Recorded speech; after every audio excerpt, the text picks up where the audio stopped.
Okay, I think we'll start. I think everybody in the lobby is now in. Welcome everyone to our third post-public consultation webinar on the Draft Australian Dangerous Goods Code Review.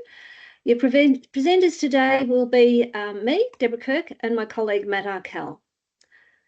The purpose of today's session is to provide our third progress update on how we're addressing the comments received during public consultation on the consultation regulatory impact statement of the draft code and the draft code. Before we get too far into the session, I have some important housekeeping matters to address.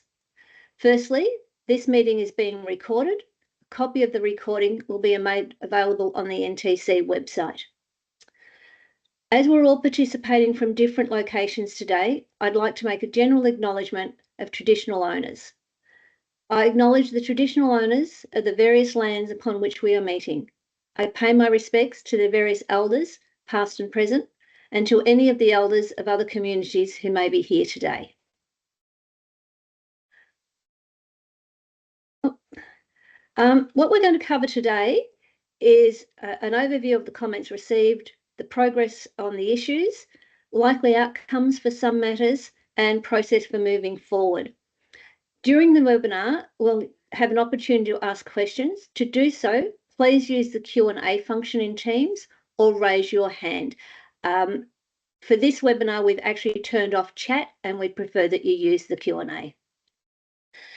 If we don't get to all of your questions during the session, please be assured that we'll be updating the Q&A sheet on our website, and the updated Q&A document will be published along with the webinar recording, hopefully early next week. Just a quick recap from our last two webinars. We received around 66 submissions during public consultation. Many of these were from industry associations on behalf of their members. Overall, the submissions were very supportive, particularly with regard to the new structure of the code. The comments received were for the most part about specific details or discrete issues. We'll quickly run through a few of the matters from previous webinars. If you need more detail on these, either check out the webinar recordings or you can get in touch with us, and our details will be on the last slide. Draft provisions relating to exemptions for extremely short journeys and those for the use of partitions for segregation weren't supported, and we won't be carrying them forward. At this stage, we'll be retaining the provisions on dangerous goods safety advisors, but as a recommendation only. After this review, we'll undertake further work with a view to making this a mandatory requirement in the future. For diesel, we're working towards an interim solution in the code that will largely keep the status quo for now. But this also means that we need to undertake additional work in the future to determine appropriate level of regulation required to balance safety and productivity for the transport of diesel. The intent will not be to regulate diesel the same as a flammable liquid like petrol. There are two key changes that have been overwhelmingly supported, but that have had objections raised by some emergency services and a few regulators. In all but one instance where a regulator has not supported the changes, they have deferred to emergency services. Changes to the type of respiratory protection required and the removal of EIPs from IBCs are reforms that we believe are both justified and necessary. As such, we will continue to push for them. We have heard the objections that have been raised and we've addressed each of them. If anyone has new information that they believe hasn't been considered, we would be happy to hear from them.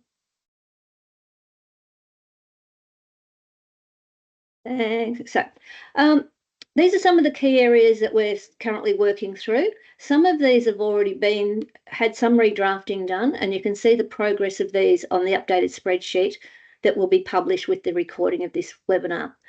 We'll also be taking a more in-depth look at some of these during today's webinar. I won't go through them, you'll see them as we go. Firstly, a quick reminder of what we've already covered in webinars 1 and 2. During the previous two webinars, we've discussed each of the topics on this slide. In particular, during the last webinar, we delved deeper into the application of the small loads thresholds and the use and application of the segregation tables. If you missed any of these, recordings of the webinars are available on our project page, and details are also provided in our progress spreadsheet, which I'll go into in the next slide. This is just a snapshot of the progress spreadsheet. The spreadsheet details the drafting changes made in response to comments in public submissions and other identified issues. The spreadsheet's available on our project page, and an updated version will be published early next week with the recording of this webinar. As with the previous versions, some rows will be shaded grey. This indicates that those provisions have already been redrafted to address the comments received. The unshaded rows are those we're still working on. When you have a look at this, you will see we have the column of the comment we received, or the overview of the issue, that will have been reworded slightly, particularly for those that wanted their comments kept confidential.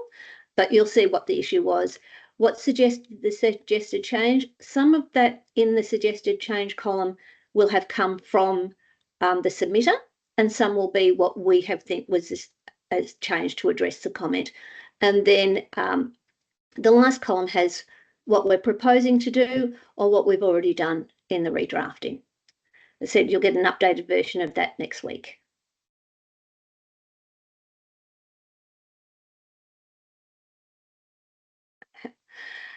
The next section of this webinar covers proposed resolutions for some provisions, including updates on some topics discussed in previous webinars.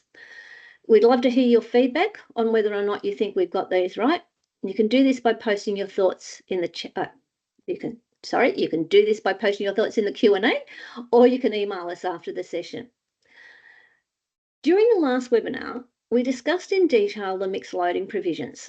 As part of the discussion, we provided 3 options for how the segregation table should be presented. The split was nearly exactly even on 2 of the options. One option nobody was interested in. However, having looked at it and the comments that we got, we think there's an effective way of combining these to provide clarity for users without overwhelming them with information. You'll see here what we've done is we've only filled in the squares that have a Y or have a note. All of the other squares, what we've done is just shaded them grey. If it's shaded grey, that's a no. You can't put them together. We think that gives you the information that you want. It gives you the clarity, but without confronting you with every square having something in it. So that's what we've got. We would love to hear if that resolves, particularly those who were here for the last webinar. We'd love to hear your thoughts on whether this addresses the comments that were made. Okay. So a couple of the more pressing issues. During public comment, we received concerns regarding the minimum insurance requirements, which are currently set at $5 million. We've taken these comments on board and are working with the insurance industry to obtain claims data and other information to help us establish an appropriate minimum insurance value. Based on our initial discussions with insurance providers, it appears that going back to having different minimum requirements for package DG versus non-package DG may be appropriate. You can see from one of the second comment here, this is what we had before we went to ADG 7. So it may be appropriate to go back to that. We want to make sure that the requirements are supported by data, that they're appropriate, and that they're attainable. There's a couple of key points that we feel may not be fully understood. The DG insurance is in addition to general insurance and public liability. It doesn't replace them. The requirement that's specified is a minimum only. Carriers may wish to insure for a higher amount. In many high-risk contracts, such as mining, the other contracting party may require a higher amount. So I said, what we said is just a minimum.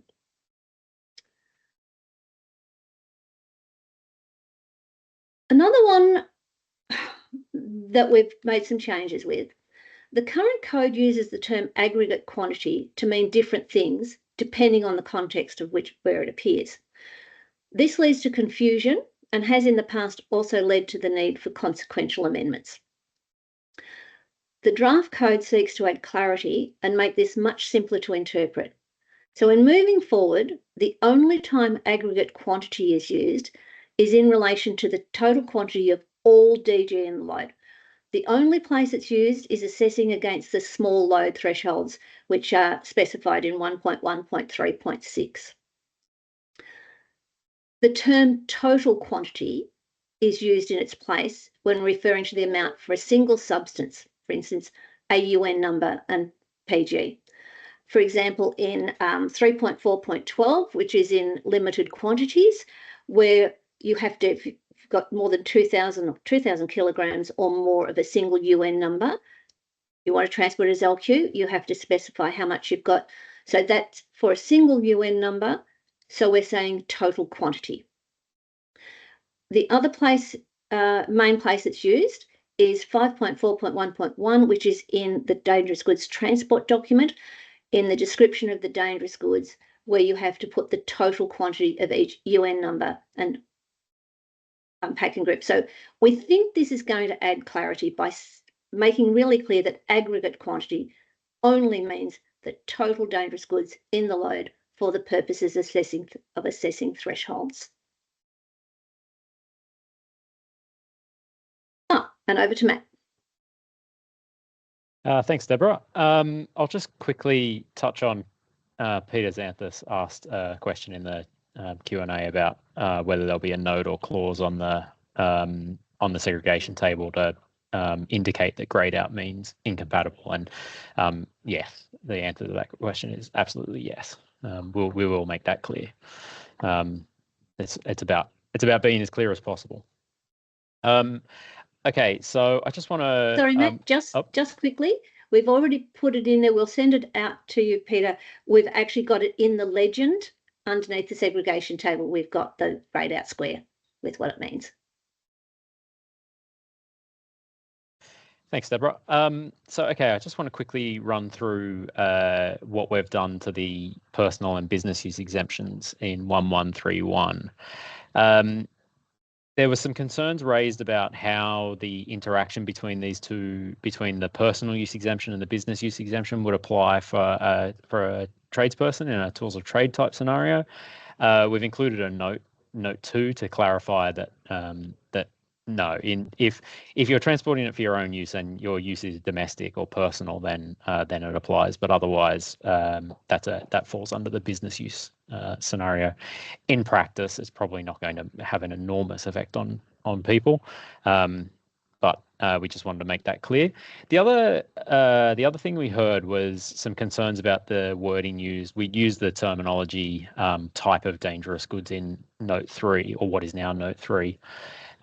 It wasn't ever intended to be anything other than just a sort of interpreted in the general sense, but since type of dangerous goods isn't used as a specific term, we've just removed that terminology in order to make it as clear as possible. On the personal use exemption, one of the things that we've been working on, and there's a little bit more, anything relating to Class 1 will be confirmed with as part of the Class 1 work that we do. There is included in the Class 1 supplementary an absolute exemption for personal transport of Class 1 up to 1 kilo NEQ, and there was where it was placed caused a little bit of confusion about how it interacted with the other low hazard explosives requirements that permit larger quantities to be transported, but still with some controls in place. So what we've done is we've shifted that from there to the personal use exemption. It still restricts you from transporting any other Class 1 dangerous goods other than those low hazard explosives up to an NEQ of 1 kilo. If we need to provide any more clarity on that, we can do. The other concern that was raised in the last webinar was around how to address transport of 110 litre, which is a 45 kilo LPG cylinder, by a person for their own use. We heard that that's likely to be an issue in rural and remote areas where somebody might go and pick up their own 1 or 2 LPG cylinders of that size. The package capacity restriction on this would mean that it's not possible to do under that provision. In practice, that would really mean that the main transport control they would need would be a transport document, but we decided to explore the idea of including an exemption solely for the purposes of LPG for residential gas supply, which allows you up to 110 litres nominal volume, which is a 45 kilo cylinder. That modification needs to be read in light of the other controls that apply in for this personal use. It still has to be transport by a private individual for their own use. The maximum capacity needs to be in the 11365 limit, so you're limited to 250 litres on the vehicle anyway. That means a maximum of 2 of those cylinders. And the 33 litre enclosed compartment restriction will also continue to apply. So it'll need to be transported on a ute. I would like to think that nobody ever thinks it's a good idea to transport multiple 45 kilo LPG cylinders inside an enclosed vehicle, but you can always count on somebody doing something silly.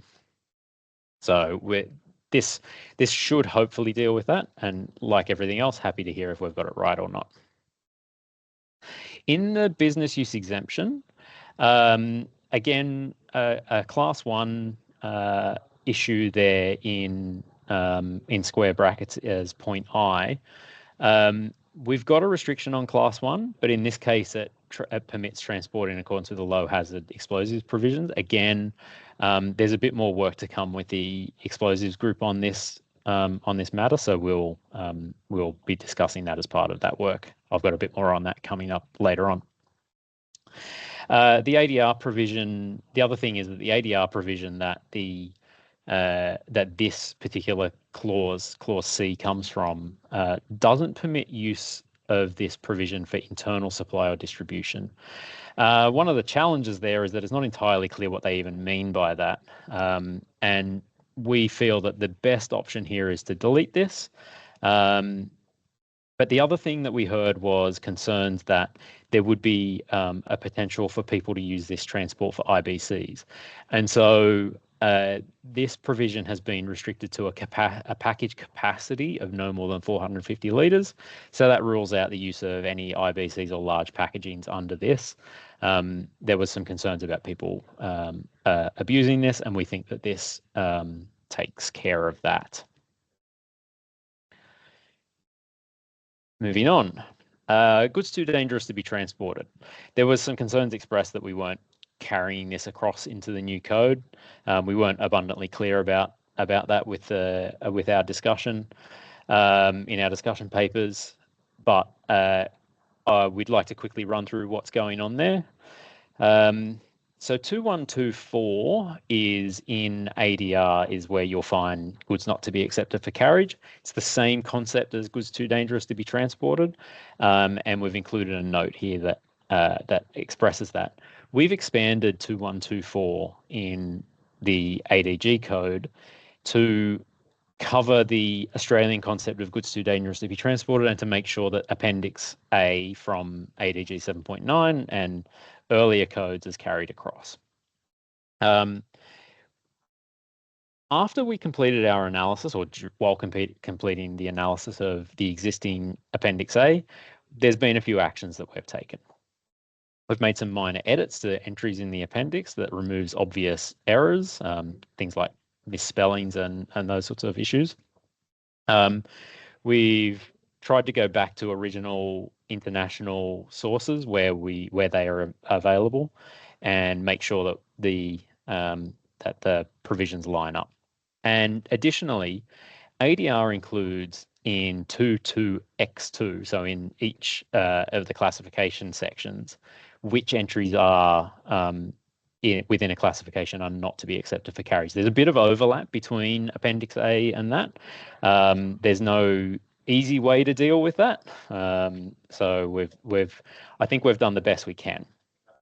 The other thing that we've done is we've split the appendix into 2 parts. So Appendix AA will be goods that are too dangerous to be to transport, and they're not expected to fall under an entry in the DG list. So that's Appendix AA.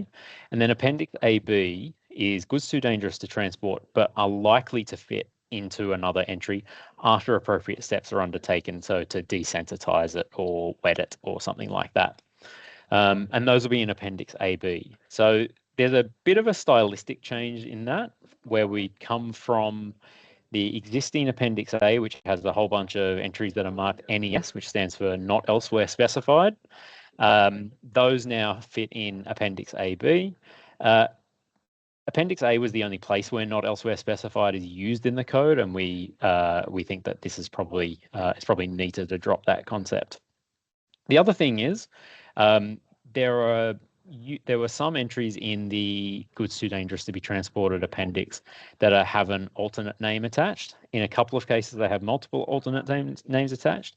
In our analysis, it became quite apparent that there are a lot of dangerous goods entries in that, or a lot of entries in that list that do have alternate names.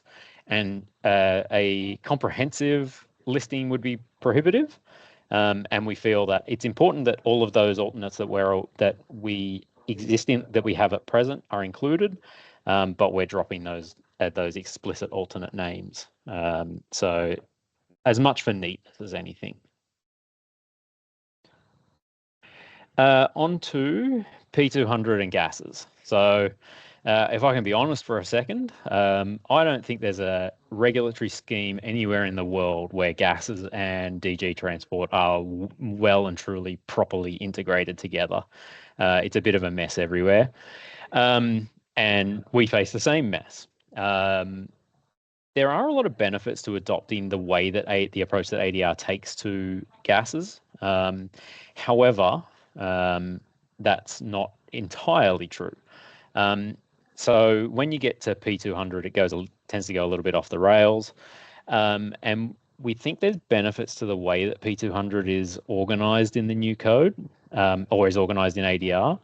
But it contains a number of things that relate to pressure equipment transport requirements that are applied primarily in Europe. And we think that we're best off waiting and undertaking a more careful analysis of that. We have the luxury of being able to rely on the existing UNMR-based P200.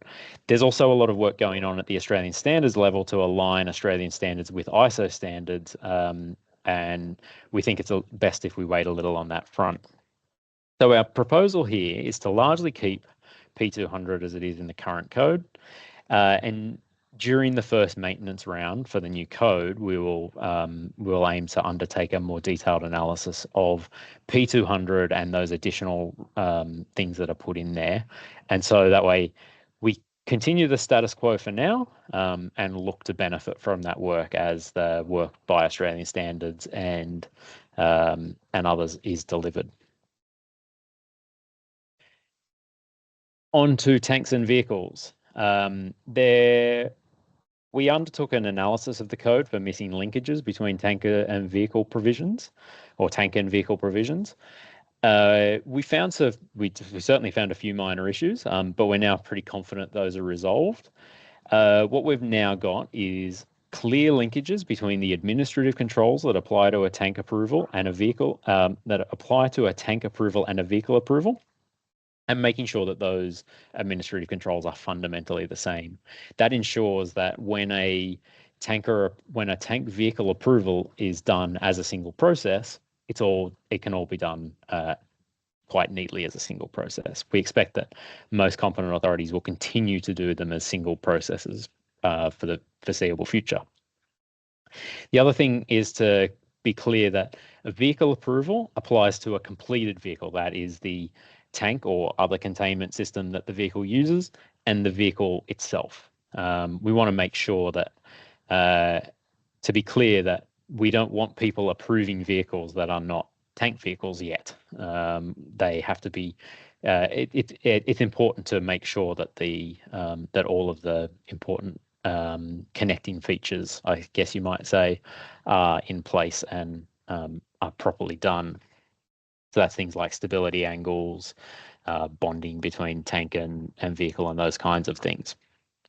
The other thing, we wanted to make sure that there's a clear requirement that you can use a vehicle approval as a type approval, if provided it meets all the requirements. Where it has to be same vehicle, same tank, those kinds of things.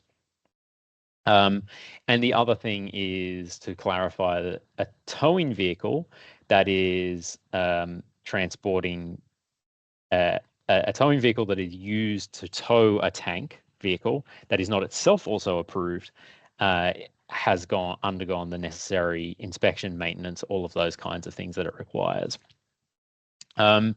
So although we thought that we might need another meeting for that, we're hoping that that's not the case. So we're going to compile those revised provisions and send them out to interested stakeholders for review. And if we need to, we can set up a meeting to discuss any remaining concerns or issues that arise out of that meeting.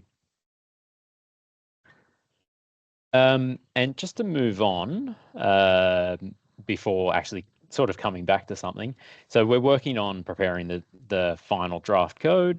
There's a few outstanding issues that we are yet to be resolved, and so we're working on setting up meetings to address those. And so over the next few slides, I'll address these topics, and they primarily relate to Class 1. The next few slides also have links to sign up to the meetings, and we'll include those in our mail out. So on Class 1, we've worked the provisions in the supplementary Class 1 paper into the draft code, and we've taken on board the comments that we received in respect of that. Most of the integration has gone relatively straightforwardly.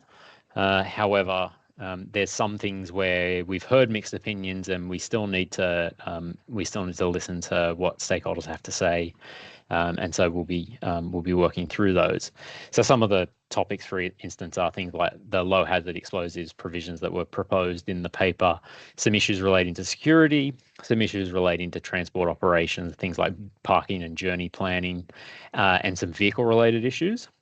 So what we're proposing to do is next Friday, not this Friday, next Friday, 11 April, to hold a workshop. Unlike this webinar, it's intended to be a little bit more of a free-flowing conversation, and where we can discuss those. And like I said, there'll be a link to that.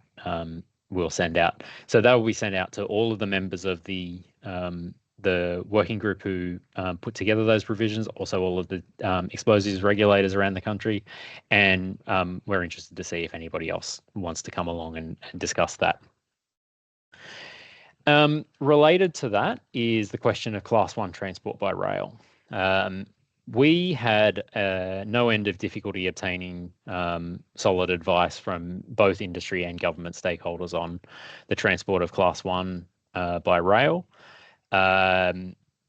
We are proposing to primarily carry forward the existing rail provisions out of the AEC. There's a few modifications for style and some things like that.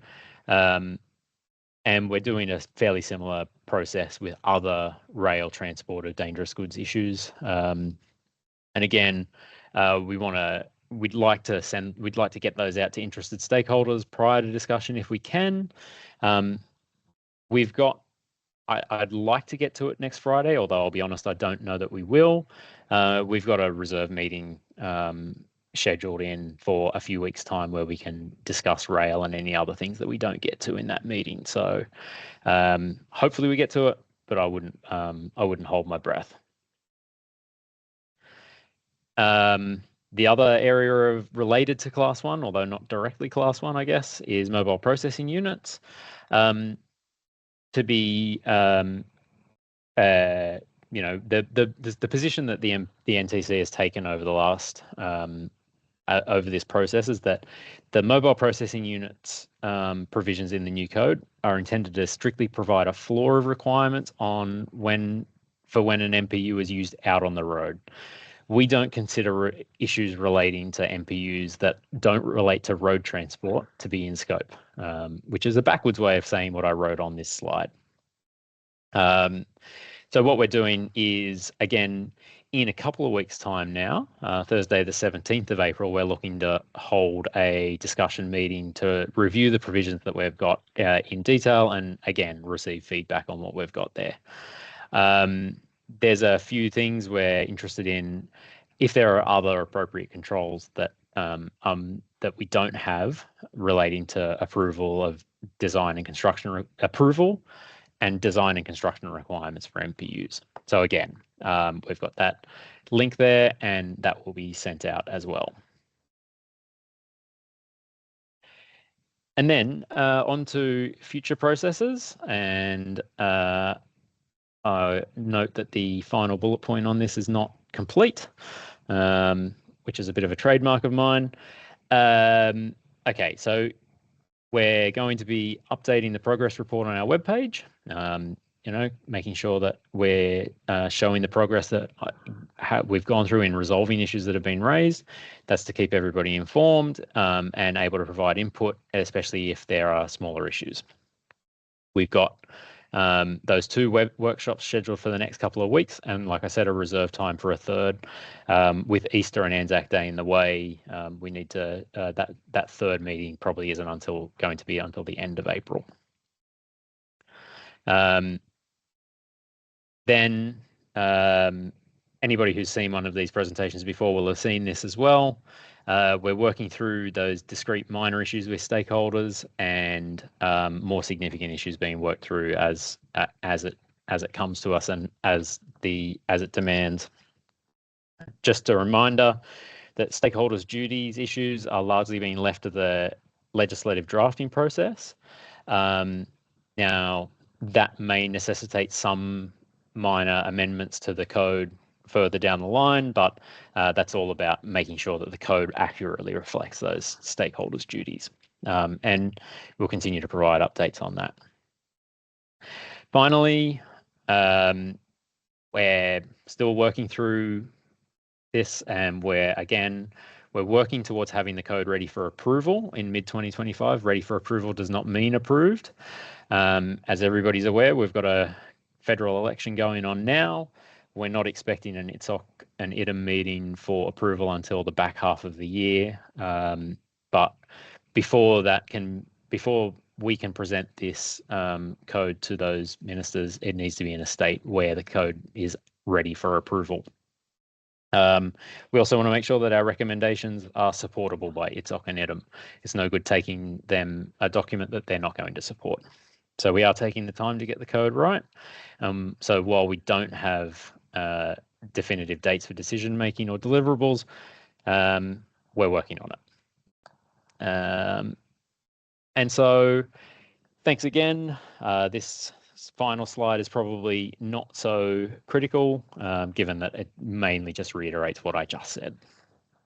So on the next slide is our contact details, that you are more than welcome to get in touch with us.